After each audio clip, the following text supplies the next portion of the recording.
salutations to everybody out there in podcast land. This is the Judo Chop Suey podcast, and I'm your host, Judo Dave Roman. I'm very excited to be back behind the microphone once again. Am I ever not excited to be back behind the microphone? Probably not. I love doing this podcast. I love interacting with all of you wonderful listeners, and I really appreciate your continued support.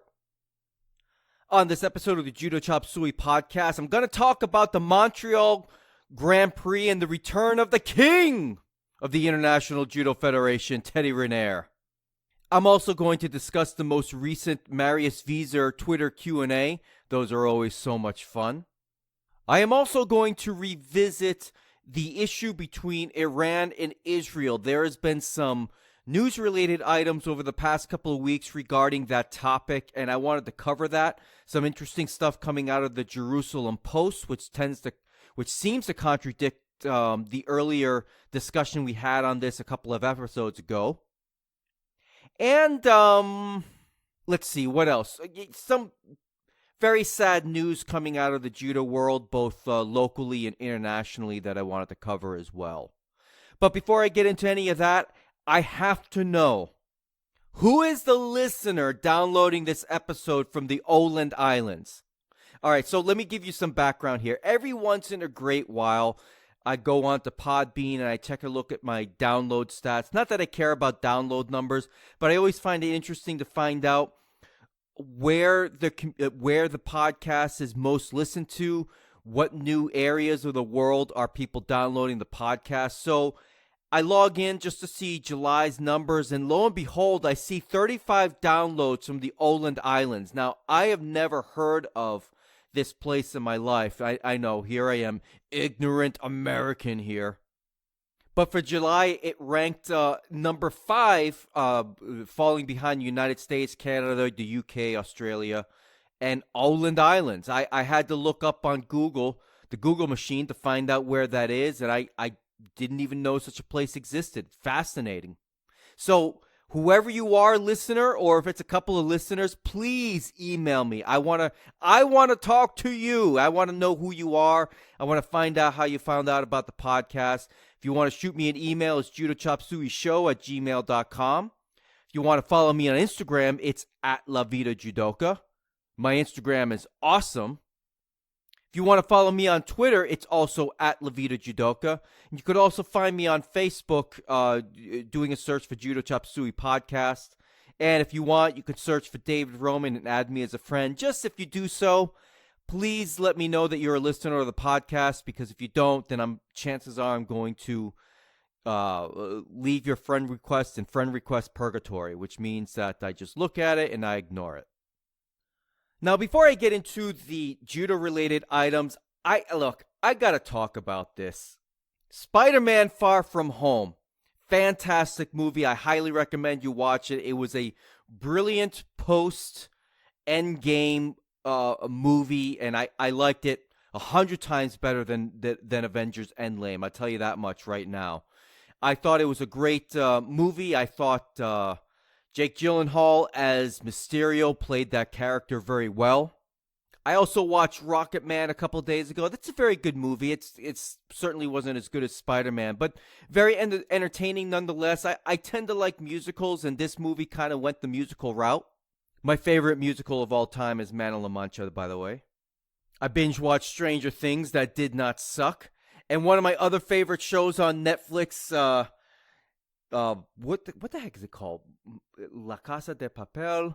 Oh, Money Heist. That's right. Money Heist is a fantastic show if you can get by the subtitles, because it's all in Spanish. It's one of the best shows on Netflix, hands down. I highly suggest you watch it. Let's see, what else is going on?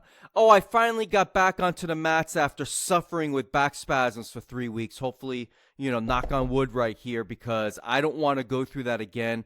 I have been far more dedicated to stretching at home than I've ever been in my life, because that back spasm was horrible. It felt like somebody smashed my back with a baseball bat and just didn't damage the vertebrae, but damaged everything else back there. I could barely walk. But I finally got onto the mats on Wednesday, And with the 3 weeks off, my groin pull finally healed. And I got to tell you, not to brag or anything, but I felt pretty good on Wednesday. I felt like I was moving like my old self in a way that I haven't moved in quite some time. But the real test for me was doing Brazilian Jiu-Jitsu on Thursday night. Because Wednesday, when I do judo, I'm very postured.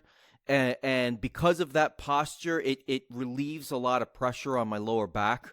But jiu-jitsu was going to be the real test for me, and I got to tell you, it was tough. I whenever I go to jiu-jitsu, I try and practice for 2 hours because there's usually back-to-back classes. Sometimes it's an advanced class first and then a beginner, sometimes a beginner and then advanced. This time around, it was a beginner class first, so I made it through that first class okay. And then on the second class, probably about 15, 20 minutes in, my back just completely seized up, and I just couldn't continue. I just had to basically tap out of the class. I tried to loosen it up, but it just wouldn't give. But then I went to practice on Saturday. I did the Saturday morning jiu-jitsu class, and then I took a break for an hour and did the Saturday morning no-gi class. And again, my lower back was tight, but when it comes to no-gi, again, I'm standing up on my feet. I like to stay postured, even though it allows for more wrestling. And I thought I moved pretty well, all things considered. So I'm really looking forward. I'm recording this on Sunday, July 21st, at least this segment anyway. And earlier today, I went to Wikiwachi. That was pretty cool.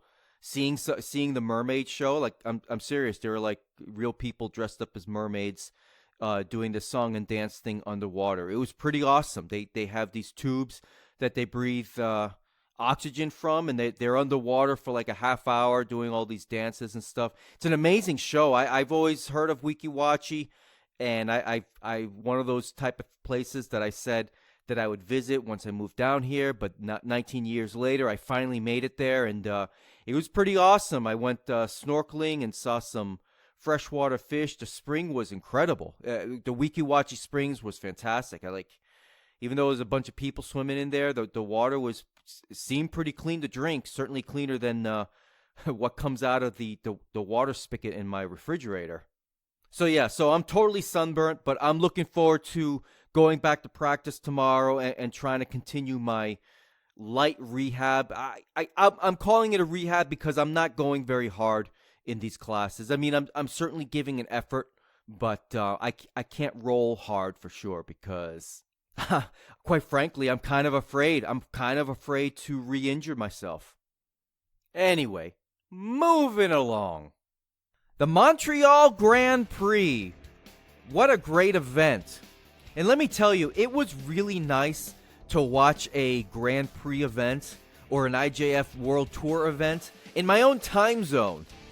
Well, actually, it was probably about 2 hours behind, but it doesn't matter. It worked out really well for me because by the time the event started, I was taking my lunch breaks, so it worked out fantastic. So I watched it right from the beginning, and Neil Adams is on commentary, and also Mr. Anthony Corelli was on commentary along with Neil. For those that don't know, Anthony Corelli used to wrestle in the WWE as Santino Marella. Now, he's no longer with the WWE, but I gotta say, he really did have a great time, a great character in the WWE, and he's certainly missed by many people in the WWE universe. That much I know. All right, so enough of that because I'm going to go off on the rails on wrestling. So, all right, getting back to the IJF, where the king of the International Judo Federation, Teddy Riner, made his return and making a decree that thou shalt not win judo tournaments while I am competing. So it should come as no surprise on how the day went. Obviously, he won gold this day. I want to dissect a little bit what I thought of his performances. Starting off with his first match of the day against Ajax Tadehara of the United States. Now look, this was the equivalent of when, for those of you about my age, when Mike Tyson fought Peter McNeely after a long layoff. It's just the only difference this time around is that this is judo and that Riner's layoff had nothing to do with being guilty of a felony and being in prison for a couple of years. So Riner took care of Tadehara in pretty quick order. See you later, bye.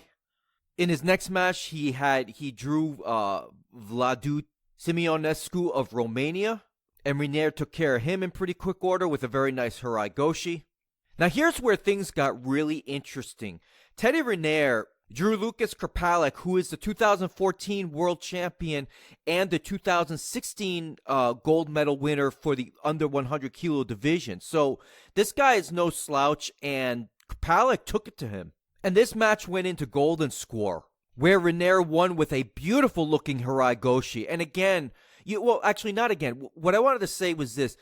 In Riner's first two matches, he really looked not out of shape. He looked like he hadn't been competing in about 18 months, quite frankly. He just looked kind of a little slow and maybe not sure of himself, if there's even such a thing for somebody who's gone whatever 156-0 or whatever his record is.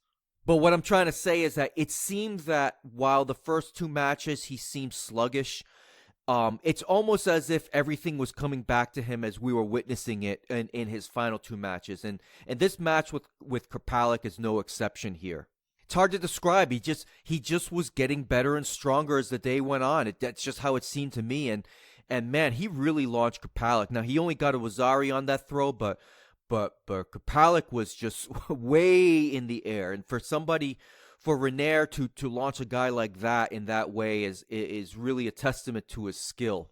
And in the gold medal match, you had the repeat of the 2016 plus 100 kilo gold medal match of Riner facing Hawasawa of Japan. And again, it's amazing to me. An 18-month layoff, and the Japanese still do not have an answer for Riner. Riner ends up throwing Hawasawa with a huge Osotogari with the over the back grip Osotogari for the Wazari score in golden score. I think I already said that. And Riner continues his undefeated streak of whatever it is these days. I can't even keep track anymore.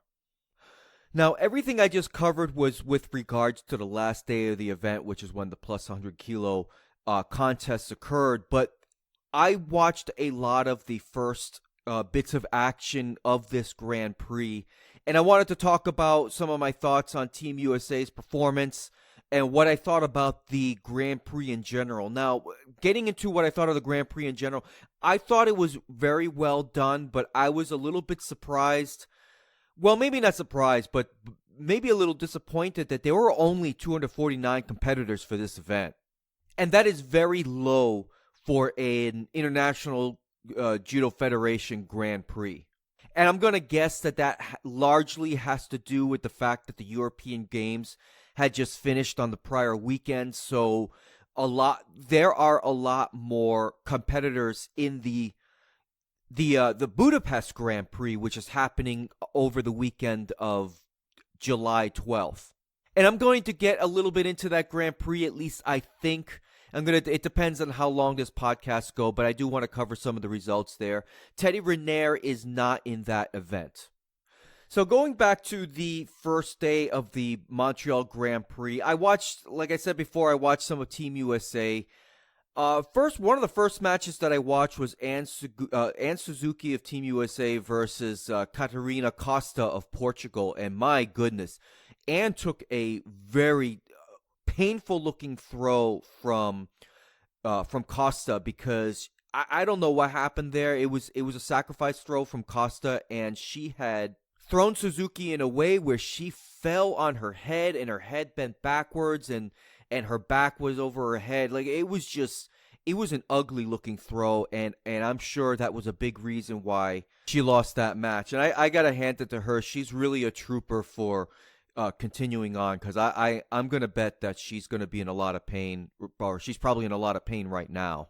Now, I thought Angelica Delgado had a fantastic day. She ends up getting silver, where she loses in the gold medal match against Primo of Israel. And I got to hand it to Delgado. She really looked like a pro out there, and I'm going to get into a little bit of that later, but she looked like a real pro. She looked like she belonged out there. And in my opinion, that Wazari called on her in golden score was questionable at best. Again, that's just my opinion, but of course the referees are way better than I am at making those judgment calls. It's just it's unfortunate, but Angelica gets the silver, and that's great. If I'm not mistaken, that may be the first silver for Team USA and this year on the World Tour. I could be mistaken about that, but I think that might be the first silver. I don't know. I don't have my stats in front of me. Now, over on the men's side on day one, you had Adonis Diaz make it to the bronze medal match against Takabatake of Brazil, not Israel, Brazil, and he ended up winning. He had a great Morote Seyanagi that he did not give up on, because what happened, his opponent had managed to resist the first part of that throw, and Adonis kept pushing and kept pulling on that sleeve, and it managed to turn him over on his back for a Wazari score, and he held on to that score for the rest of the match, and that gave him the victory. That gave him the bronze. That's fantastic. Now, that was about as much action I could watch on day one for Team USA, and on day two, I watched Jack Hatton with his matchup in the first round against Morales of Argentina. Now, that match went into golden score, and he managed to win with what looks like a Tayatoshi for a Wazari. At least that's what I'm calling it. Now, Jack ended up getting 5th place in this contest, and he lost in the bronze medal match to Aslan Lepiganov of Russia.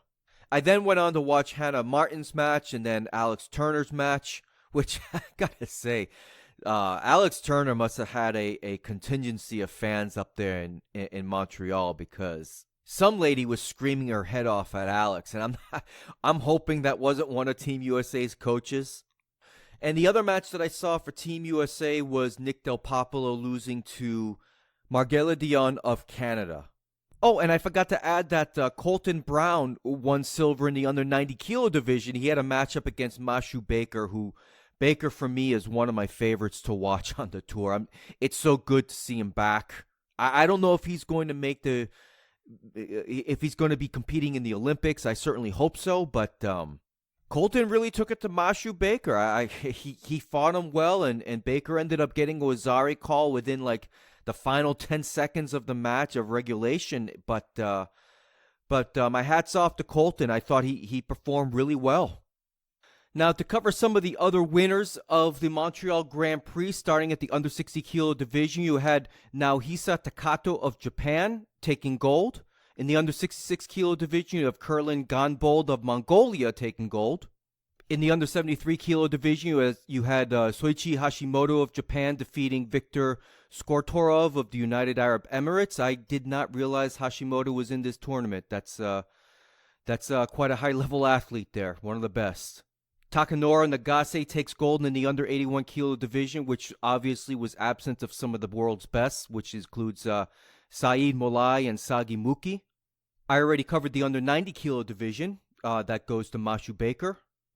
Now, in the under 100 kilo division, you had Ramadan Darwish of Egypt defeating Shady El Nahas of Canada. I did not see any of those matches. And I already covered the over 100 kilo division, which obviously was Teddy Riner. In the under 48 kilo division, you have Wakana Koga of Japan. Now, I have no idea if she's related to Toshihiko Koga. She's only 18 years old, so it's certainly viable that it could be her father or her uncle or something like that. I don't know. I'm only speculating there. I already covered the under 52 kilo division. Now moving on to the under 57 kilo division, that was won by Krista Del Gucci of Canada, who defeated her teammate Jessica Klimklate, also of Canada, obviously, because they're teammates.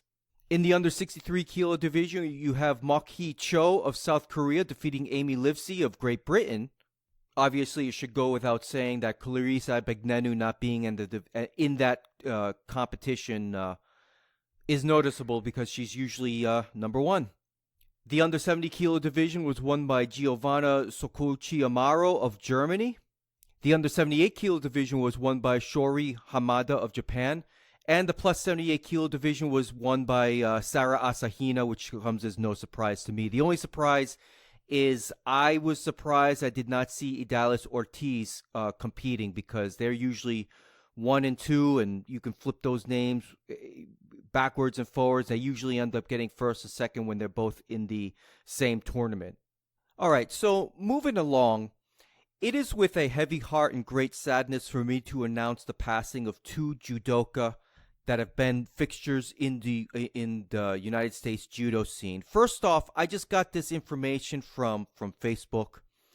A fellow by the name of Jerry Wee, who was a USJF Shichidan. I guess he passed away on July 11th, and he was the head sensei for Wii Dojo, which I believe is in Michigan. At least that's what the obituary states. So my condolences to the family and friends of Jerry Wee. And somebody else that I have had some interaction with in the past, a fellow by the name of Tom Masterson, passed away. I do not know the circumstances of his passing, but I got news. I got some wind of this from David Ellis, who was once a guest on this podcast at least a year ago. Now, Tom lived in St. Petersburg, Florida, and he was one of the instructors, at least years ago, he was one of the instructors at St. Pete Judo Club. Now, I had a brief stint in judo prior to starting in 2006. I was probably involved with the St. Pete Judo Club for about a couple of months, and then things just got tough for me financially, and I just couldn't swing the monthly payments anymore. But Tom was one of the head sensei there. I don't think he would have remembered me if I, came across him, say a year ago or something like that. But my time with Tom and at the St. Pete Judo Club was a very positive and memorable experience. Now, it's also my understanding, I know this for sure, he was part of the 1988 U.S. Judo Olympic team, I believe as either one of the head coaches or the manager of the team. I can't remember which one, but I do know that he's been to the Olympics as a coach for Team USA, and I'm sure many people who he has coached are feeling the sting of this loss, and I would like to express my condolences to his friends and family and certainly students. It's a great loss for judo, and it's certainly a great loss for the community as well. Now, there is one other passing that I wanted to talk about, and I have delayed the release of this particular episode because I wanted to include this bit of news. Craig Fallon of Great Britain, who won the World Championships in the under 60 kilo division in the 2005 World Championships, has passed away. Now, I never met Craig, but I know many of you that listen, or maybe not many, but some of you that listen knew Craig personally, know his family. And I would like to express my condolences to his family, his friends, his former teammates, and Team Great Britain, because I know that Craig was an inspiration to many of you. Now, the Daily Mail article where I read of this unfortunate news states the following: former British World Judo Champion Craig Fallon has been found dead on a hillside after being reported missing by his family. The 36-year-old's body was found in East Shropshire after a police hunt was launched on Sunday. Police said a body was found at the Wrekin in the early hours of Monday morning. The cause of death has yet to be revealed. However, West Mercia police said no third party is believed to be involved and added the coroner has also been informed. And in other various articles, I've read that he had went missing for 2 days. His family didn't know what happened, and that the police don't believe foul play is suspected. So this is really unfortunate, obviously. He was only 36 years old, and while the cause of death has not been revealed, it doesn't take much to put the dots together and figure out exactly what happened here. And it's just unbelievable, and it's very sad because he had given so much of himself to the judo community over in Great Britain and around the world.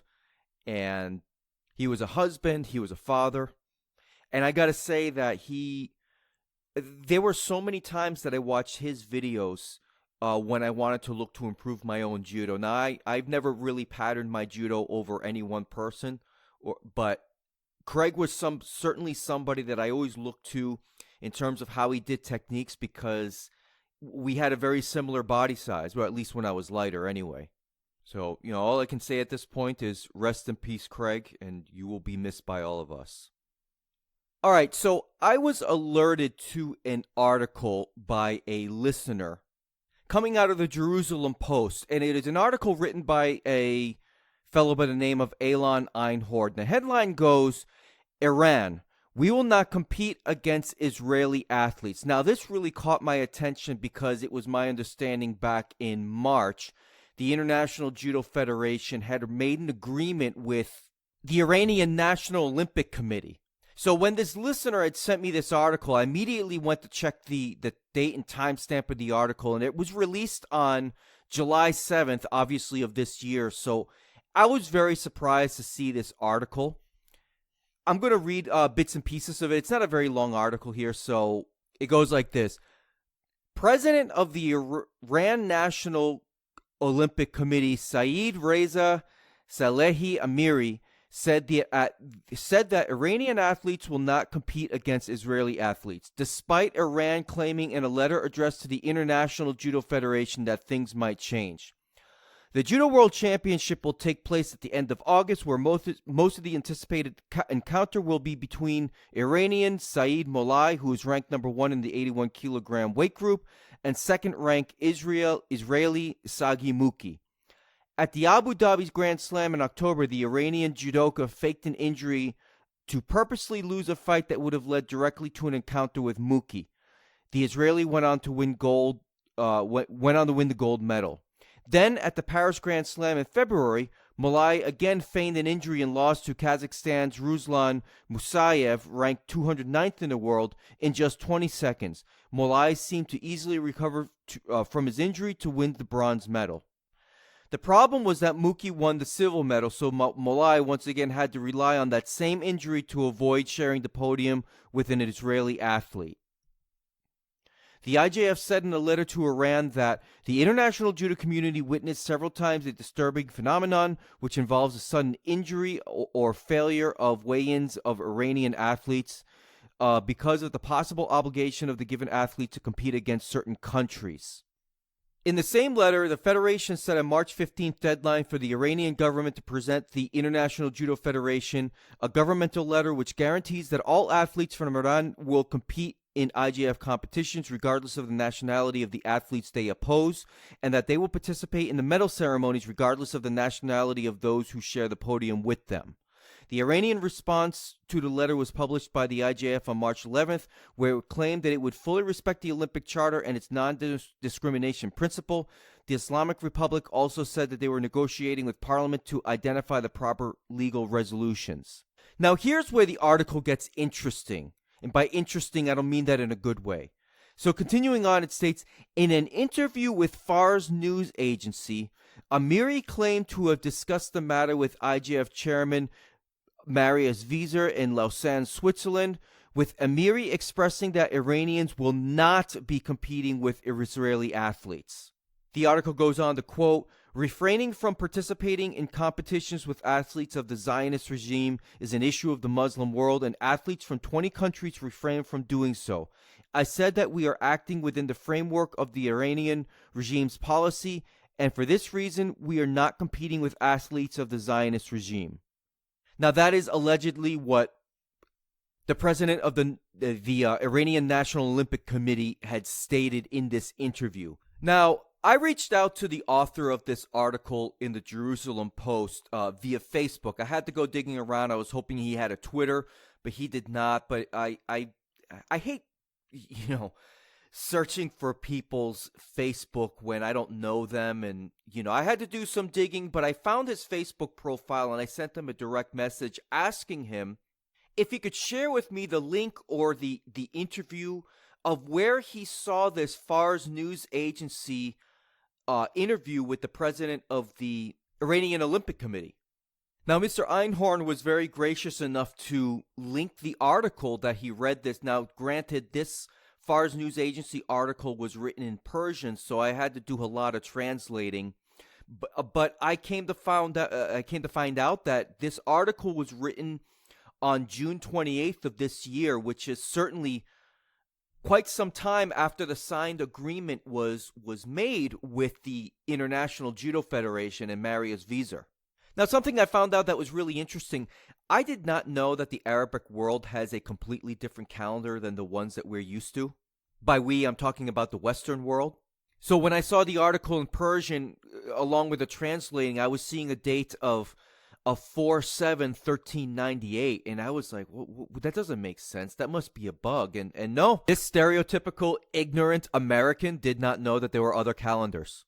So when I read this, I decided to reach out to the International Judo Federation and Mr. Marius Vizer directly on Twitter to ask for their response, and they did respond the very next day, and by the next day I'm talking about July 9th. Now, the article goes, according to various recent press articles quoting Iranian authorities about their national stance with regards to participation in competitions without discrimination, the International Judo Federation would like to republish the official letter of the Iranian Olympic Committee, which is self-explanatory and clearly states that the Iranian National Olympic Committee will fully comply with the Olympic Charter and principles of non-discrimination. Now, in this article, it goes on to share again the letter, both signed by the president of the National Olympic Committee of Iran and the president of the Iranian Judo Federation. So I'm not going to read this letter again because I already covered this in a previous episode of the podcast, but this is very interesting to me because I guess we will see what happens in the World Championships. Now, the Jerusalem Post is a very reputable, outstanding news organization, but I don't know, I don't think I can say the same thing about the Fars News Agency. So it's entirely possible that the Fars News Agency is also a reputable news agency, and the president of the National Olympic Committee basically saved face to the country of Iran by saying these things without going into detail the kind of agreements that they already set in place a couple months ago. And I'm talking about specifically with agreements with the International Judo Federation. So we're really not going to know for sure until we see Sagi Muki and Saeed Molai competing for a final in a gold medal match, or maybe in a semifinal or something, or perhaps in a situation where Molai gets gold, but Sagi Muki ends up in the bronze medal match and winning that bronze medal contest. Will they share the same podium?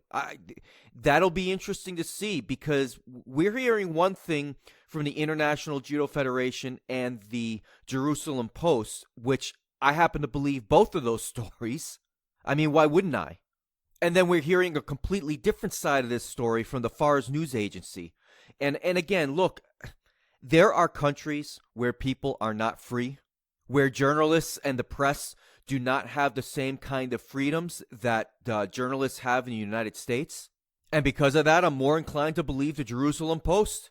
And one more thing just to add to that, look, freedomhouse.org, which is a watchdog organization for freedom and democracy around the world, they're the ones that do a lot of the rating in terms of how free a country is or how free the press in a country is. And Iran has a very low score, and Israel has a much higher score. They're not as high as the United States, but again, I'm just showing here that when I make statements like that, I'm not just talking out of my blowhole. You know what I mean?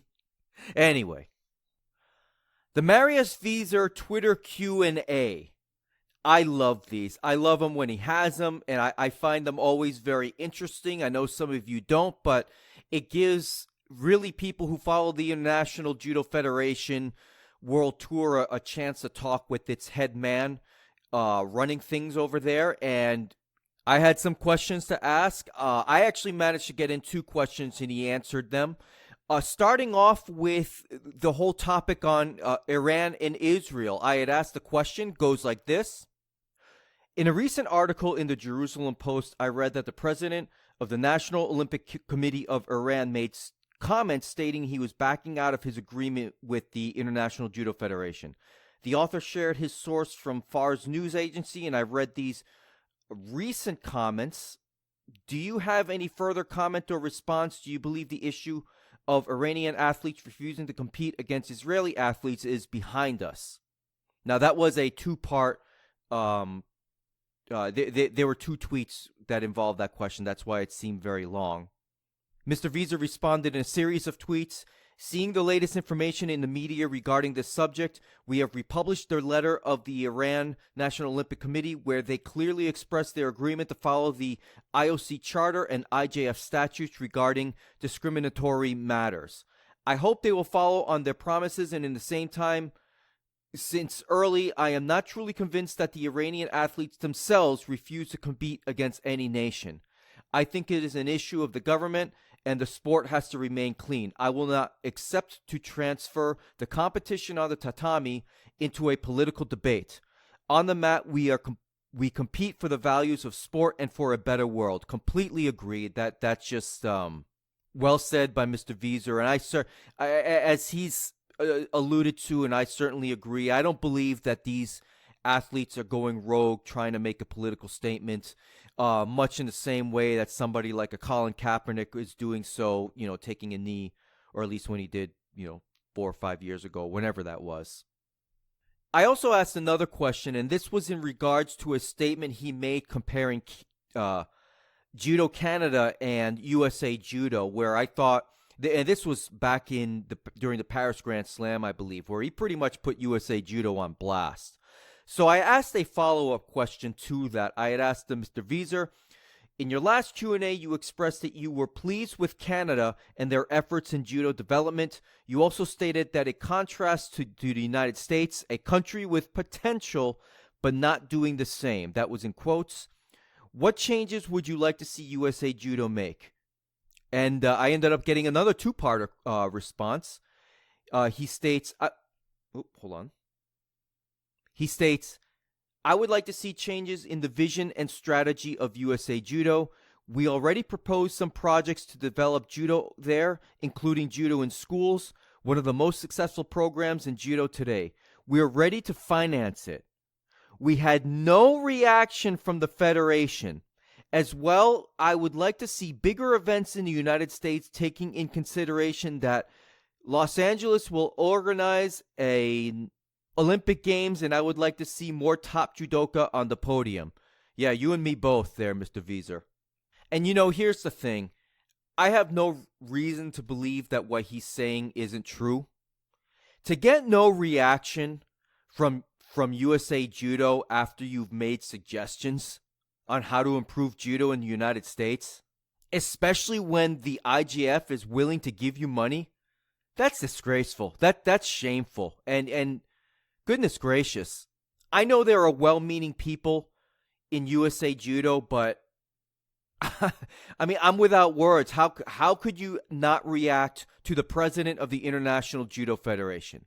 And when I hear these kind of things, it makes me wonder, and I hate to say it, it makes me wonder if there are some people at USA Judo that's just using the job as a stepping stone to get to other positions with the United States Olympic Committee or different organizations along those lines. Because how could you just not respond to the president of the International Judo Federation? That's inexcusable.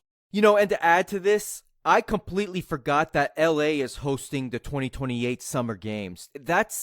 Obviously it's 9 years away. But what's USA Judo's plan? The status quo? I mean, don't you want to have an athlete stand on the podium for one of your divisions? I mean, seemingly between the Summer Olympics and the Winter Olympics, the United States does very well in just about every sport that it participates in during the Olympic Games. And I don't see that changing, or I don't see that happening with judo. And look, I'm sorry to say, this is not intended to be a blast. This is just an opinion, but I don't believe Team USA has anybody on that squad that has a remote chance on making it to a podium in an Olympic Games. Maybe Angelica Delgado. But she's in an extremely tough division, in that under 52 kilo division. I mean, you're going to have most likely an Uta Abe Majlinda Kelmendi final in the Olympic Games. I would, if I was a betting man, actually I am a betting man, I would bet that those two are going to be your gold medal final. So then that leaves the bronze medal matches, and look, like I said before, that division is stacked. And while silver at the Montreal Grand Prix is nice, that was a smaller event. The Olympic Games is the big top, So, as funny as this may sound, as it stands right now, I would venture to guess the hope for the United States is not with USA Judo. It's what Travis Stevens is doing with Project 2024. At least he's got a goal and a vision on how he's going to get certain athletes prepared to compete in the Paris Games. Yeah, Travis, I don't know if you listen. I think you do sometimes. If one of your peoples gets you, listens to this thing, let Travis know. He should reach out to Marius Vizer. Maybe the IJF will give him money to grow his program and develop judo in the United States. I'm sure Travis would respond. So anyway, all right, moving along with the rest of the Q&A. Now here's an interesting question from @Timo Sivula, Timo_Sivula. Rule changes and IJF decisions are prepared in secrecy without the average judoka being able to participate in the process. What is the IJF doing to make the decision-making in the International Judo Federation more transparent? That's a very good question. Mr. Vizer responds, with all the occasions of the changing of the rules, we have taken on board the opinions of coaches, referees, executive board members, and the best judoka in the world. We can't be more transparent than that. If you have any suggestions, please let us know. And in a follow-up tweet, he states, the proposals we receive are coming from down to up. And he's absolutely right about that, because if you look at these rules, at the beginning of the year when they discuss certain rule changes and things like this, I've covered this. I covered it a couple of years ago when they made some changes to the gripping strategies and stuff. Take a look at the people in the room. Take a look at the people who are representing USA Judo that are in that room. I think some people out there think that Marius Vizer just makes up these rules in his head and then just slams down a gavel onto his table or whatever and declares, ban leg grabs or ban this grip or ban this throw. It does come from a committee of people that represent the top level people in each country's federation. And something else that I would like to add is many of you have actually changed my opinion on the whole leg grab thing in judo. I mean, for the longest time, I agreed with the rule change. I thought it was a necessary change, but my opinion has shifted slightly. I think leg grab should be in international judo competitions. I think it should be there in the highest levels. And that was an opinion I did not have 2 years ago. So I can't remember if I've mentioned that before, but that is the case. I do feel differently about that thanks to you all. But in my opinion, you can't have leg grabs with the way that they are scoring throws these days. That you would have to make the standard for Ippon much higher than what it currently is. And the same thing for Wazari scores. If you're gonna have leg grabs, the Wazari and Ippon standards would need to be much higher than what they currently are, in my opinion, of course. But the fellow that asked that question, I looked at his Twitter profile. He follows me. I follow him. He's from Finland. So to that fellow, I would suggest that if you want to see rule changes, bang on the door of the Judo Federation in Finland and people all over the place that, if you want to see these rules change, it's going to have to come from the people in the national federations who are supposed to represent you, going to these overseas conferences and stuff where these things are discussed. It's going to take those people making proposals. All right, continuing on. Interesting question from @Reini, REINI_Pue, Pue. Have you already spoken to the Austrian judo president Hans-Paul Kutschera about the problems with the World Championships 2021 in Vienna? And will the tournament still be hosted in Vienna? Mr. Vizer responds, of course, we are aware of the political crisis in Austria, but at the moment, all the strategies are moving in the right direction. I am not aware of anything going on in Vienna, so now I'm going to have to find out what that is. @Pudo World asks, in which new locations would you most like the IJF to host a competition? Mr. Vizer responds, I would like to see new events in the United States, Australia, India, and African territories.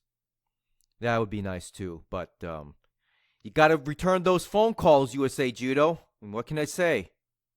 @Michael_Pavitt asks, do you think we could one day see artificial intelligence used to help judging a sport as gymnastics have targeted? Could this be something judo may explore at some point in the future? Mr. Vizer responds, today we don't have any problems in judging and the evaluation of our sport rules, but of course for the future when the experience will be successful in some sports, we could involve ourselves in this area. We already use a very successful video system and taking into consideration the complexity of the judgment of our sport, there are only some areas where the technology could be eventually used. And I agree with that. I think the refs on the IJF World Tour, by and large, get the call right 98% of the time. I'm not sure what artificial intelligence would add to the criteria to evaluate scores. But they do have the video systems in case they think they got it wrong. I do like the fact that they've got a single referee out there. I do like the fact that there are no corner judges in a traditional sense.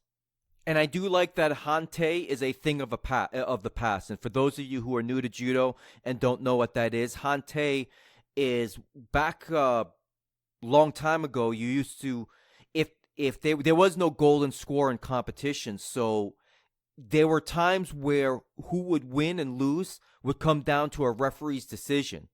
And back in those days, let's say nobody got a score on anything. You just end up grip fighting and moving around and attacking and for 5 minutes. And if I recall correctly, there was an overtime at some point. I don't remember. I'm sorry. But if nothing happened there, the main referee would call for Hante, and then the side judges and the referee would decide who the winner was.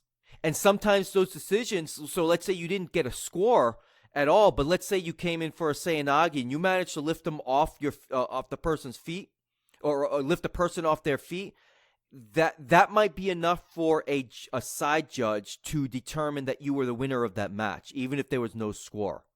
But I do like the golden score. I do think they handle that pretty well, and I certainly would not want to see us going back to Hante or anything like that. All right, continuing on. At Judo Southampton asks, it would be amazing to have the school projects available in our city. Can clubs become involved somehow in collaborating locally with the IJF school project? Mr. Vizer responds, sure, with pleasure. You have to apply and send us a request to the IJF through your national federation. And he tagged at British Judo. And there it is again. Just respond to the IJF. That'd be kind of nice.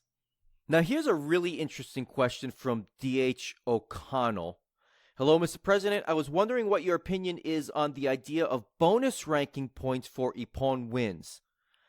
Mr. Vizer responds, interesting idea, Dan, but not easy to implement, and in case of reflection of the subject, it looks like we would put too much pressure on the athletes. To promote the Ippon is one thing, to force it is another. That's really interesting, and I kind of like that idea. I don't know. What do you guys think? You could feel free to tweet at me or shoot me an email about it. I don't know if that would be a good thing or a bad thing.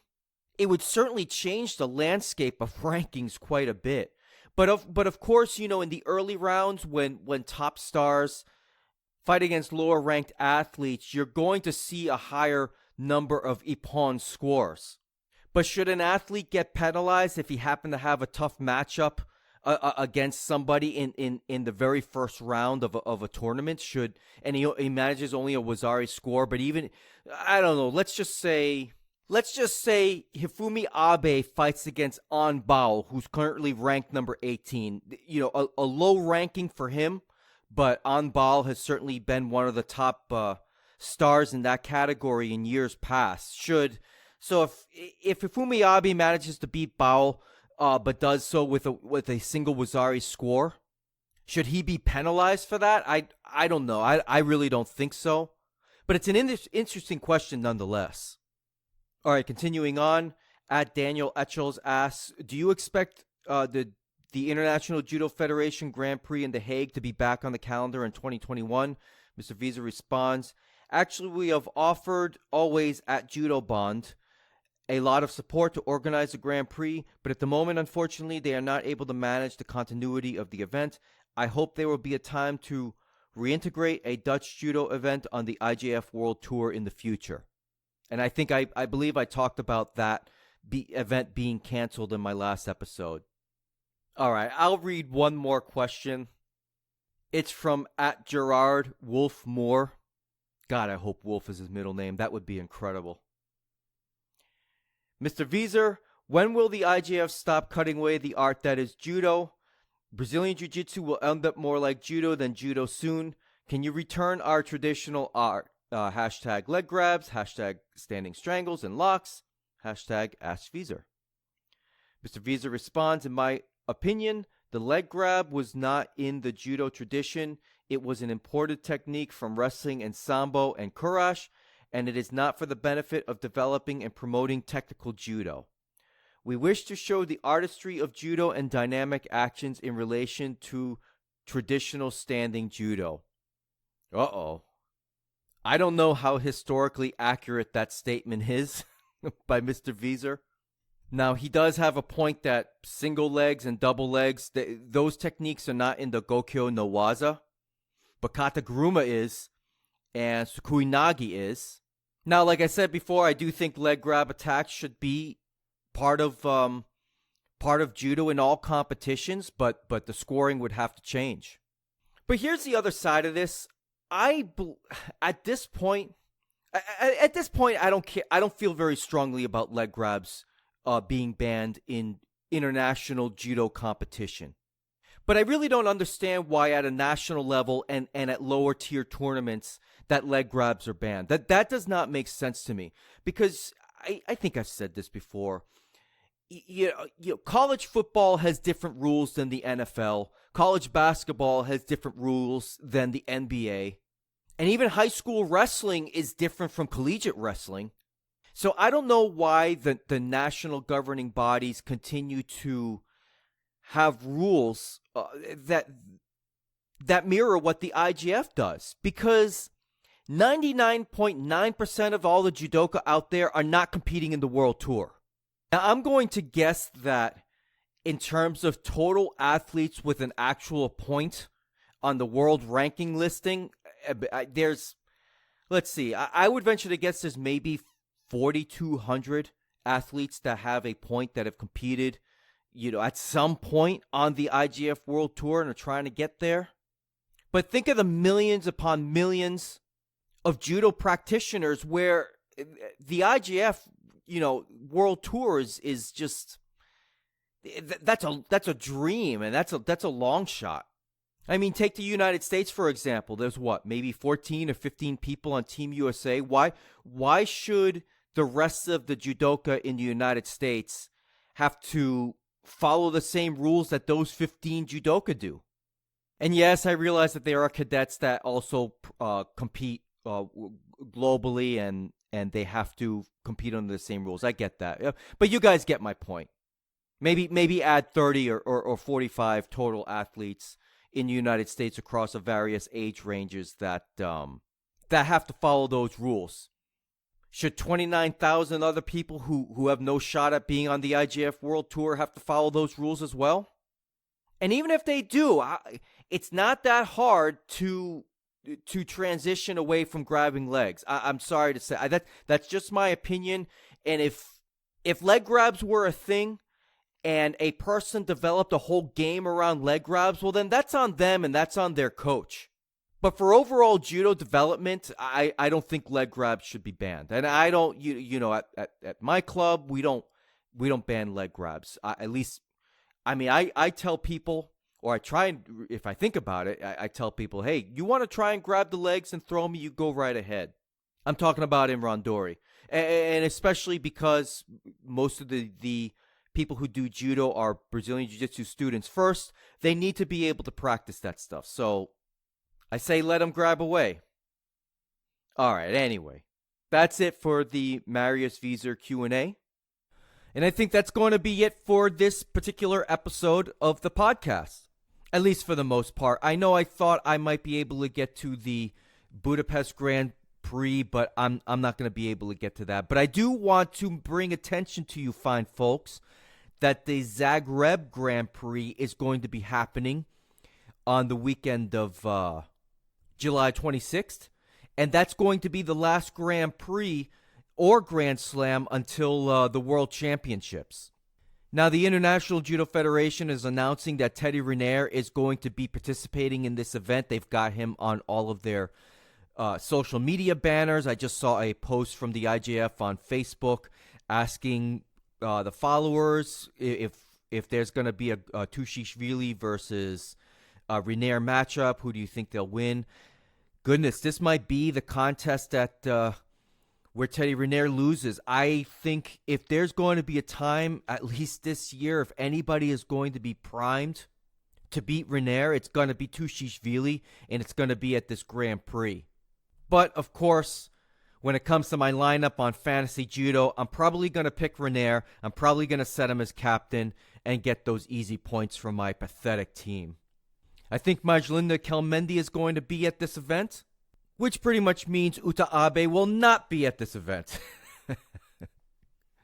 But hopefully we'll see them as the gold medal match in the World Championships, which will be next month, about this time next month, if I'm not mistaken. I'd have to look at the calendar, but I'm too lazy to do a search on that right this second. Oh, and that reminds me, I saw this very interesting article about Teddy Riner and the World Championships on JudoInside.com. And what was interesting to me is that the article that I read was making the case that Teddy Riner actually has to show up at this event. And it's my understanding that he had planned on not competing at the World Championships. But since he missed several competitions and those, presumably he would have won those competitions, he needs the points to qualify. Right now he's ranked 24th in the plus 100 kilo division. And if I understand correctly, in order to make the Olympic Games, you got to be in the top 18. And I'd have to look at the calendar to see all of the events that are going to be taking place after the World Championships and before the Summer Games next year. But I don't know if there's enough competitions, enough high-level competitions for him to compete at. That's going to give him all the points that he needs to qualify because, I mean, heck, everybody else is competing, so they're going to be acquiring points. They're going to be moving up and hopefully not moving down on the world ranking list in that plus 100 kilo division. So Teddy's got to be out there, and I really think he needs to be at the World Championships. Even if for some reason he doesn't win it, he needs the points, doesn't he? I mean, even if one would assume that he's going to make it to the finals. But, maybe he could lose to Hawasawa. Maybe he could lose to Tushishvili. Maybe he could lose to Kopalik. I mean, there's plenty of people in that division that he could lose to. But he would still get those points on I mean, I can't imagine him getting below a bronze. But even just showing up and placing 5th or 7th will earn him points toward Olympic qualifications. So I think he's got a show. And if I recall correctly, his plan was to avoid this year's World Championships, but there were other Grand Prix events that he was going to show up in, and then it pulled out at the last minute. He finally showed up at Montreal. He's due to show up at Zagreb in Croatia, and if he pulls out of this one for whatever reason, he needs the World Championships. I gotta think. Anyway, that's some. I thought that was a pretty interesting bit of news that I read on JudoInside.com, a website that you all should be reading. All right, is there anything else that I need to cover? Probably not. I don't have anything left on my list of things to do. So with that, I hope you all have a great day. I hope you all have a great rest of the week. Train hard. Stay safe out there. And until next time, I'm out. Oppan Gangnam Style.